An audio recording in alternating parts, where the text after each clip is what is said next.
monde, bienvenue dans une nouvelle interview des Audacieuses Inspirantes. Et aujourd'hui, c'est Floriane qui est venue en présentiel chez moi pour cette interview, pour nous parler de ses pépites, de qu'est-ce qui fait d'elle aujourd'hui une femme qui est audacieuse, qui est inspirante. Bonjour Floriane, bienvenue. Bonjour Christa, merci pour l'invitation. J'ai trouvé agréable qu'on puisse se voir en présentiel, c'est toujours plus agréable et sympa. Donc merci pour ton invitation puis ton accueil chez toi, dans ton espace. Merci d'être venue. Alors avant qu'on découvre tes pépites, aujourd'hui, ce matin, qui es-tu? Alors je m'appelle Floriane, j'habite à Vétro en Valais, je suis maman de 3 filles, 2 jeunes filles, une de 16 ans, une de 14 ans et une petite de 8 ans et demi.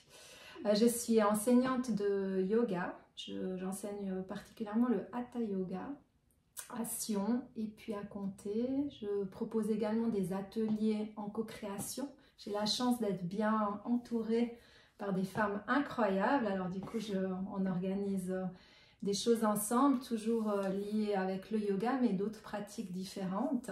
Ça peut être avec l'aromathérapie, je travaille aussi avec les bols, on fait des soirées de bols, on fait yin, yang, yoga, plein de choses comme ça.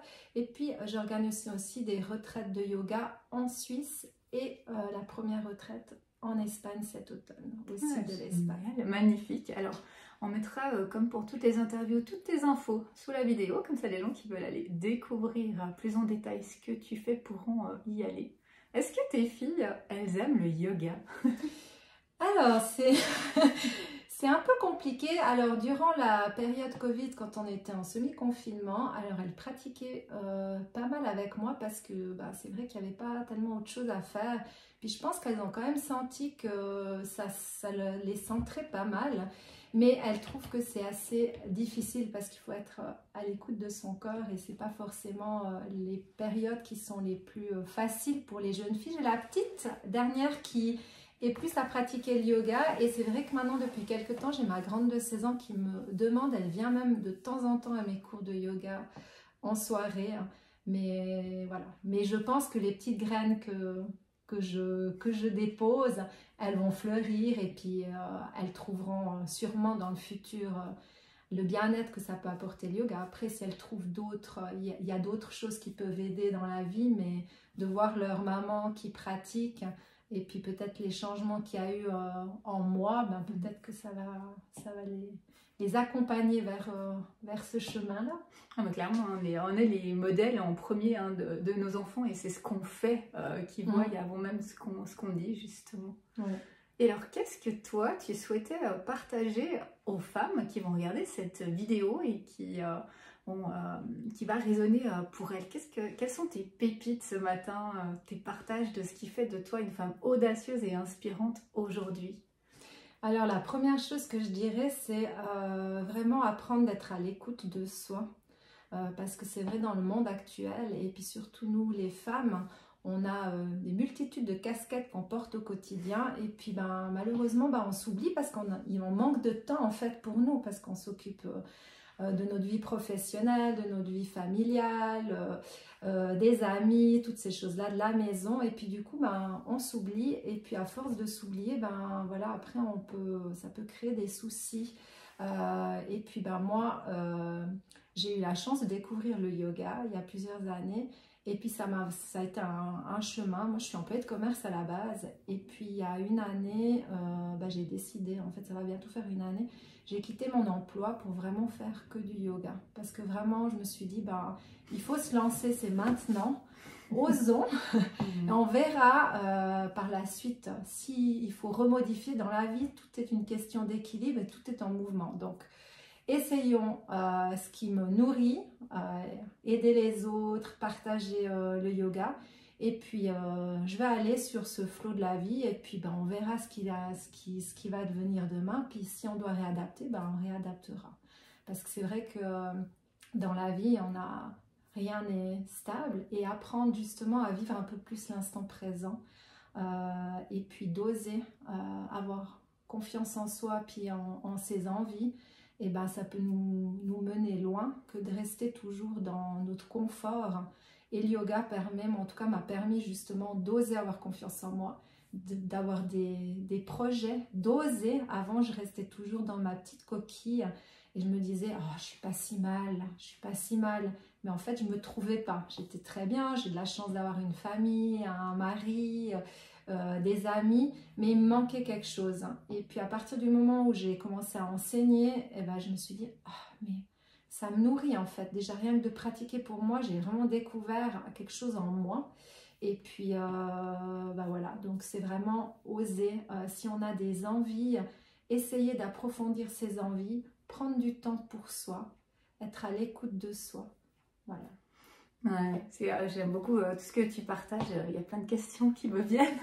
Mais déjà, la première question, bravo d'avoir osé quitter un emploi, quitter une sécurité pour vivre de ce qui te passionnait. Hein. Vraiment, du yoga, de se dire, bah, pour des gens, c'est ah oui, mais c'est une passion, une occupation, c'est pas forcément un travail. Et d'avoir osé prendre ce risque-là à un moment dans ta vie. Comment ça s'est passé pour toi, ce chemin pour aller vers maintenant, j'y vais, c'est le dernier pas, je démissionne, j'essaye, et puis comme tu nous partages, on verra comment ça se passe. Si ça se passe pas bien, j'ajusterai, mais je le fais. Comment tu es arrivé à ce pas-là? Alors, si tu veux, bon, déjà, je remercie aussi mon mari puis ma famille parce que voilà, ça aurait pu être un frein. Et finalement, pendant longtemps, c'est vrai que le yoga, comme tu dis, pour les gens qui me voyaient aller dans ce chemin-là, pour eux, voilà, c'était un petit à côté. Et puis mon bien-être à moi, mais donner des cours, voilà, c'était juste à côté. Je donnais d'ailleurs des cours à côté de mon travail. Je travaillais à 40%. Et puis, je trouvais que ça faisait un bon équilibre avec mon travail professionnel de l'époque, parce que c'est pas quelque chose qui... ça n'a jamais été une passion. Et puis c'est vrai que c'était pas... voilà, mon poste, c'était pas génial, mais je me disais, ah, mais j'ai le yoga à côté qui me permet de tout garder cet équilibre. Et plus j'avançais, et plus ça allait plus en fait, parce que je me voyais vraiment et je disais aux gens, j'ai l'impression que je nage à compte courant, parce que l'énergie et tout ce qui se passait au niveau de mon travail professionnel, j'avais l'impression que c'était presque le contraire de ce que je vivais avec le yoga ou tout ce qui m'avait transformée. Et je me disais, mais c'est pas possible, je m'épuise à rester dans ce quotidien, dans ce travail qui finalement me plaît plus. Alors c'est pour ça qu'au bout d'un moment, j'ai dit non, mais c'est plus possible, je dois faire un choix. Et puis je me suis dit, allons dans cette passion et essayons de lancer et de devenir indépendante. Voilà. Ah ouais, et je trouve que là tu partages deux pépites qui sont importantes. De un, notre entourage, il est important. On dit qu'on est l'ensemble des 5 personnes avec qui on passe le plus de temps, de bien s'entourer. Et toi tu l'as dit, tu as eu la chance d'avoir de la famille, tu as la chance aussi d'avoir des amis qui te permettent aussi de faire des collaborations. Et ça c'est essentiel, d'avoir un entourage qui soit motivant, qui soit positif, qui tire vers le haut et pas qui dise oh non mais ton yoga c'est c'est un petit à côté. Et puis la deuxième pépite, et je trouve qu'elle est importante aussi, c'est que notre passion, ça peut être notre occupation principale, contrairement à des croyances qu'on peut avoir. Oui, ah ouais, mais le yoga, c'est un petit à côté pour le bien-être, tu donnes quelques petits cours pour le plaisir, puis on se dit, mais en fait, non, c'est pas que pour le plaisir, ça peut être vraiment mon travail, ma passion principale peut être mon activité principale, et ça va ensemble. Oui, et ça c'est essentiel, parce que combien de gens se disent oh non mais c'est juste une passion que j'ai, la musique, le sport, des thérapeutes aussi beaucoup. Oh, je fais ça à côté, c'est un petit, ça fait du bien aux gens, c'est un petit à côté qui te fait du bien aussi. Puis on dire mais en fait non, tu peux vivre de ta passion. Oui, tout à fait. Et là, je vais rebondir là-dessus par rapport à une histoire qu'on m'a racontée. Il y a une jeune en fait qui adore la couture, et puis elle a été voir son maître d'orientation, son conseiller en orientation, en disant ah, j'aime bien faire de la couture, et son conseiller en orientation lui a dit ah mais tu ne pourras pas vivre de ça, il faut que tu trouves un autre métier à côté, tu pourras faire ta couture mais tu peux pas vivre de ça.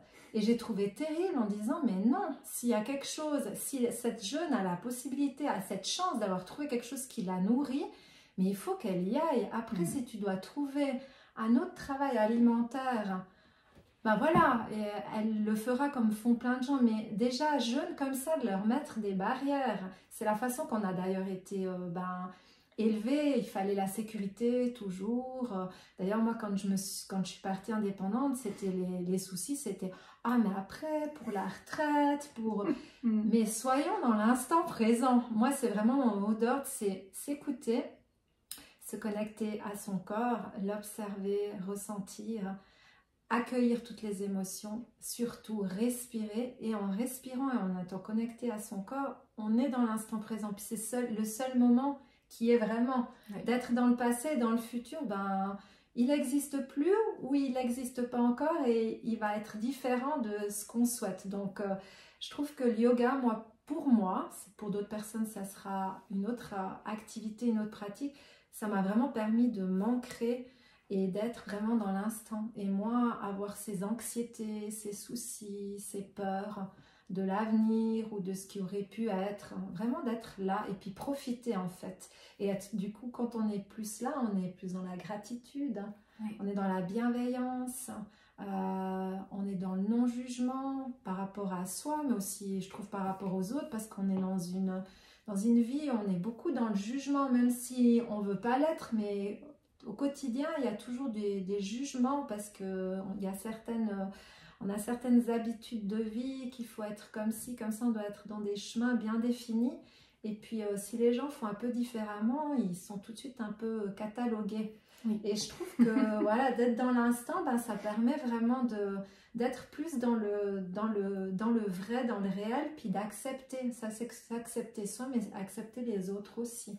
Oui, exactement. Et ce que tu partages, là, c'est important d'être dans ce moment présent. Parce qu'on vit dans une société avec justement des éducations, des règles. Tu as parlé de cet exemple du conseiller en orientation, des retraites. Et c'est vrai qu'on est dans une société comme ça, où on vient tout le temps nous mettre des peurs. Oui, mais comment tu vas faire pour ta retraite? Oui, mais comment tu vas faire si tu n'arrives pas à vivre de ton activité? Puis à un moment de se dire, mais attends, je verrai au moment où je serai dans la situation, comment je vais faire. Si ça se trouve, je pense toujours à ça, alors je me le souhaite pas, mais si ça se trouve, j'arriverai jamais à ma retraite. Combien de personnes autour de nous, on entend, on voit, ah mais il est pas arrivé à sa retraite alors qu'il avait toujours rêvé de faire ça, ou qui nous dit, ah mais je ferai ça quand je serai à la retraite. Finalement, on est à la retraite, soit on n'y arrive pas, soit quand on y est, on n'a peut-être pas la santé, on n'a peut-être pas l'argent, et finalement, on n'a jamais fait ce qu'on voulait parce qu'on a toujours remis à plus tard nos projets ou nos rêves. Et il y a un petit visuel que j'ai vu sur les réseaux et que je trouve tellement parlant, où il y a un enfant, un adulte et une personne âgée, et puis il y a les critères de l'argent, les critères du temps et les critères de l'énergie. Ils disent, alors l'enfant, il a l'énergie, il a du temps, mais il n'a pas d'argent pour aller vers ses projets, ses rêves. L'adulte, il a l'argent, il a l'énergie, mais il n'a pas de temps, parce qu'il est tout le temps en train de courir après son job, etc. Puis la personne âgée, ben, elle a du temps, elle a peut-être l'argent, pas toujours, et elle a plus d'énergie pour le faire. Et en fait, il n'y a jamais les trois qui sont complètement alignés. Et si on est toujours dans cette recherche de « mais je ferai ça quand j'aurai de l'argent, quand j'aurai du temps, quand je serai… » etc. On ne fait jamais rien. Et comme tu as dit, un moment, c'est d'être « ok, ici, maintenant, c'est maintenant que je suis, c'est maintenant que je vis, et qu'est-ce que je veux donner comme couleur à ma vie ?» Et ça, c'est quelque chose d'essentiel et dont on parle peu, parce que justement, on parle toujours les prévoyances, les piliers, l'argent, comment tu vas faire. Je me dis, mais écoute, je ne sais pas comment je vais faire. Mais maintenant, je commence par quelque chose, et puis une chose après l'autre. Quand j'aurai fait ça, je verrai comment je vais faire, parce que des solutions, en fait, il y en a toujours des solutions. Exactement, puis vraiment vivre, parce que sinon, on passe vraiment à côté de plein de choses. D'être toujours à fond dans le travail, dans cette vie, ben, je trouve qu'on passe vraiment à côté des petits cadeaux de la vie, et puis d'être vraiment plus en conscience, ben, justement, ça nous permet vraiment d'apprécier les choses. Et puis aussi, je trouve, ben, en tant que femme, justement, comme je disais au début, on est beaucoup dans l'aide des autres, dans l'accomplissement, on donne un peu tout, hein, à tout le monde.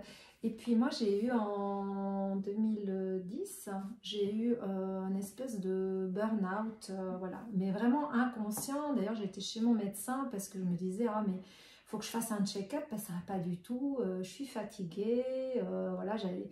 Et puis c'est mon médecin qui a mis le doigt dessus puis qui m'a dit non, non, il faut que tu fasses une pause. Et pour moi c'était impensable de faire une pause, déjà c'était impensable de demander de l'aide aux autres parce que bah, j'étais une femme, j'avais mes différentes casquettes et puis il fallait y aller. Donc, aucune écoute de soi, comme ben, la plupart, mais on ne se rend pas compte parce que ben, moi, je sortais quand même, je pouvais quand même voir du monde, j'avais une vie sociale, donc c'est pas que j'étais en immersion, comment est-ce qu'on est, en autarcie avec ma famille.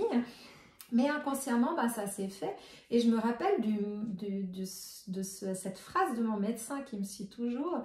Il m'a dit, mais Floriane, les femmes, vous êtes le pilier de la famille. Si le pilier il s'effondre, il y a tout ce qui s'effondre. Tu dois prendre soin de toi maintenant. Alors bon, bah, j'ai essayé de prendre soin de moi. Après, j'ai repris bien sûr mes habitudes. Hein, voilà. Et puis, quand j'ai eu la naissance de ma dernière, bah, je me suis dit non, il faut que je change quelque chose. J'ai fait un peu de développement personnel. J'ai été un peu touchée à différentes choses. Ça m'a fait du bien, mais je pense que c'était pas la chose qu'il fallait. Et puis, je suis arrivée au yoga ben, un peu par hasard. J'avais déjà pratiqué un petit peu, mais ça me parlait pas à l'époque là. Après, j'ai découvert le Hatha Yoga et là, j'ai dit waouh! En une soirée, en un coup, j'ai senti le calme. J'étais un peu moins dans cette anxiété. Et puis tout s'est fait en fait naturellement. Et c'est pour ça que j'aime beaucoup et j'ai beaucoup, la plupart des gens que j'ai, c'est des mamans. Parce que je me dis, mais voilà, c'est juste apporter les clés pour qu'ensuite elles puissent utiliser. C'est comme un trousseau de clés en fait, le yoga. Et puis on peut l'utiliser au quotidien par, voilà, respirer, un peu de méditation, bouger son corps, être à l'écoute. Et toutes ces petites choses, ben, elles vont changer petit à petit le quotidien. Donc je trouve vraiment c'est un cadeau de la vie de faire ça. Puis quand les gens viennent à un cours où je reçois un message en retour, puis ils me disent « Ah mais ce cours il m'a fait trop du bien, ah c'est ma bulle de la semaine », je me dis mais waouh, bah voilà, ces gens ils ressentent ce que j'ai pu ressentir, puis bah, je suis pleine de gratitude parce que je me dis mais c'est tellement génial. Et pourquoi? Après, voilà, ça a été comme ça, mais je me dis, oh, et si j'avais pu découvrir ça, mais jeune, et je me dis, mais il faudrait tellement pouvoir enseigner ça dans les écoles, pouvoir planter des petites graines, et puis bah, peut-être qu'il y en a certains qui vont prendre ces graines, puis qui vont les utiliser, puis on a d'autres, bah, ils feront autre chose, parce qu'il y a plein de pratiques, il y a plein de choses différentes dans la vie qui peuvent nous amener dans cette conscience de la vie. Mais je dis, mais ça serait tellement cadeau que voilà, qu'on puisse s'ouvrir un peu plus sans penser que voilà, c'est une religion, que voilà, c'est vraiment d'être avec soi, pour soi, et être vraiment écouter son corps, son cœur, et vraiment naviguer sur ce flot, hein, ce mouvement de la vie, et essayer de toujours retrouver cet équilibre en fait, oui. Pour qu'on ait cette stabilité, quoi qu'il se passe dans la vie. On peut être un peu, on va tanguer d'un côté et de l'autre, mais d'être toujours bien ancré, puis dans l'acceptation de ce qui ne peut pas être changé. Et puis voilà. Exact, d'accepter que la vie, bah, c'est comme tu dis, hein, cette image de la mer. Il y a tout le temps des vagues, hein, c'est jamais, on dit toujours que quand c'est comme ça, c'est qu'on n'est plus là. Hein. Et, bah, vraiment, et puis de surfer, de naviguer sur ces vagues. Et la vie, elle n'est jamais toute belle, toute facile. Hein. Il y a forcément des épreuves, des adversités, et de pouvoir avancer avec ça. Et comme tu partages, et moi la première, c'est dommage qu'en tant qu'être humain, on doive passer par un choc, que ce soit, bah, comme tu dis, un burn-out. Moi je suis passée par la maladie pour me dire, mais maintenant la vie, c'est là, c'est aujourd'hui, c'est tout de suite, et c'est pas plus tard. Et vraiment de se donner cette qualité de vie, et vraiment de te dire, bah non, j'attends pas d'avoir quelque chose de grave, d'être malade, d'avoir fait une dépression, pour me dire, mais je me donne cette priorité. Ouais. Et je pense que c'est simplement que l'être humain, il est comme ça, puis avec la vie actuelle, on n'est plus dans l'instant, donc il faut vraiment qu'il y ait quelque chose qui arrive pour qu'on soit secoué d'une façon ou d'une autre. et puis qu'on se dise ah non maintenant je veux changer. Je dois changer quelque chose, je peux plus continuer. Si je ouais. continue comme ça, je vais. Et d'ailleurs, c'est souvent justement le corps qui fait qui comprendre. parle. Voilà, c'est la maladie, c'est les soucis comme ça qui nous font obliger de réajuster certaines choses. Ouais, exactement. Merci Floriane d'avoir pris ce temps ce matin pour nous parler du yoga, de toi, de ce que cette activité a pu amener dans ta vie et peut amener justement aux autres, cette contribution, j'aime bien cette image justement de contribution, on amène quelque chose qui amène quelque chose, etc. à l'infini. Et belle suite, je mettrai tous tes liens pour que les personnes qui sont intéressées à faire du yoga, te connaître, puissent aller découvrir tout ça. Avec grand plaisir. Merci beaucoup pour l'invitation. C'était une première pour moi. J'ai eu beaucoup de plaisir. Et puis, belle journée. Merci. À bientôt. Au revoir.